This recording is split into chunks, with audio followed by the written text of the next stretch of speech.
జాతీయ మహిళా దినోత్సవం సందర్భంగా తెలుగు రాష్ట్రాల సోదరీమణులకు టీడీపీ జాతీయ ప్రధాన కార్యదర్శి నారా లోకేష్ శుభాకాంక్షలు తెలిపారు. ఈ సందర్భంగా అన్నమయ్య జిల్లా వాల్మీకిపురం చింతపర్తి విడిది కేంద్రంలో పార్టీ మహిళలతో ముఖాముఖి నిర్వహించారు.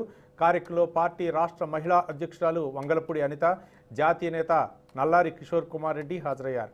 వైసీపీ ప్రభుత్వంలో రాష్ట్రంలో ఆడవారికి అడుగడుగున అవమానాలు జరుగుతున్నాయని నారా లోకేష్ విమర్శించారు.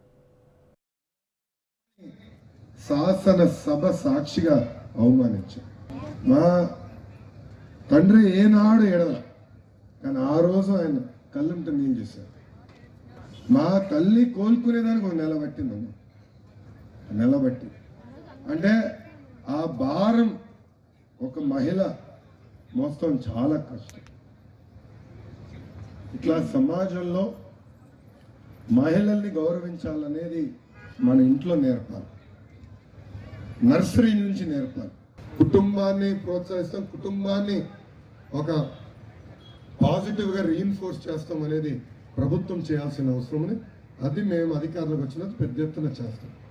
కానమ్మా, you should lead by example. Brahmani ఉంది, అమెరికాలో చదివింది, ఇది ఇంజనీరింగ్. 2 సంవత్సరాలు సింగపూర్లో పనిచేసింది, 2 సంవత్సరాలు స్టాన్ఫర్డ్లో ఎంబీఏ చేసింది. ఇప్పుడు ఏకంగా 3,500 కోట్ల టర్న్ ఓవర్ ఉన్న హెరిటేజ్ సంస్థలు సింగిల్ హ్యాండెడ్గా she's running. Youngsters like you should be inspired. ఇట్లా దేర్ ఆర్ మెనీ స్టోరీస్. దేశంలో అనేక స్టోరీస్ ఉన్నాయి.